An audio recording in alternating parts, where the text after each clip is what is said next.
What's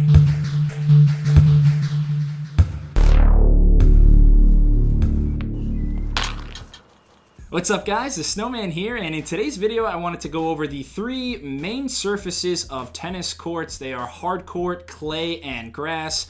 Go over each of the different attributes, the pros and cons of each of those surfaces. Obviously, in the professional ranks, there's a lot of variance in terms of players having success on one surface and not so much success on another. So I'm going to talk about why that is and just go over these three surfaces. So clay, hard court, grass, they all affect the court speed and ball bounce height very differently. Clay, we're talking about crushed red brick most of the time. For hard court, it is an asphalt or a concrete surface covered with an acrylic material. And we've also got grass. That's most of the grass courts in Europe are perennial ryegrass, and they are cut to an average height of 8 millimeters, as you can see. So let's look at the table here, and one of the biggest things about these surfaces is court speed. So clay, it's going to be the slowest surface. That's because the particles of the clay get kind of interlocked in with the ball, and they just slow things down. It's very grainy. It provides a very physical, longer rallies because of that, but a very slow surface on clay.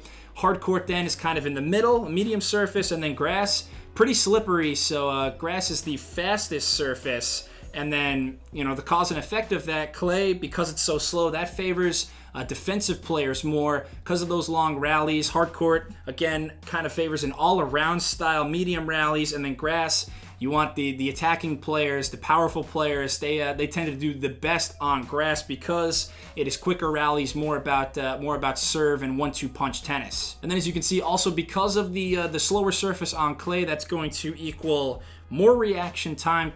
Players have a bit more time to react to their opponents. Hard court, it's kind of in the medium. It's typically closer. Hard courts play closer to grass than clay, but then grass, you can see less reaction time. Ball's going to be coming at you much faster, so that's definitely something to think about. So then the other main attribute we're talking about here with the court surfaces is ball bounce height, and for clay, the ball bounce is the highest on red clay. Really jumps. It's going to favor players who put a lot of topspin on it. So difficult to deal with, especially for shorter players. And this also favors baseliners because, they're typically further back in the court. And again, goes with longer rallies, more reaction time, defensive style of tennis. Baseliners typically like the conditions on clay a bit more. For hard courts, you have a more predictable bounce, which is nice. And then grass, the polar opposite of clay, we have very low bounces on grass. That is the main difference here. So that's going to favor more flat ground strokes. Players like Roger Federer, who can slice and keep the ball low, are going to be much more successful on grass because of the nature of the low bounce. And that grass also favors more net play, more serve and volley tactics. So I also put on the table specialists on each of these courts. Nadal and Thiem, the best on clay because they use so much topspin, because they're great punishing baseliners and great endurance players, can able to last long in long rallies. Djokovic and Agassi, the best on hard courts that we've seen. And then grass, Federer, Sampras, quick-hitting guys, 1-2 punch tennis, big serves, big forehands. That's what's going to get it done on grass. And then as you can see here, one other major thing I put about these surfaces, clay court's actually the easiest on your body because it's the best surface to slide on, so the sliding able to reduce the amount of pain in your joints and your tendons. If you're an older player, maybe if you've had problems with your joints before, clay is a great surface to play on. Hard court, you could guess, is the most difficult one, the toughest on your body. It's so unforgiving with the rigid structure.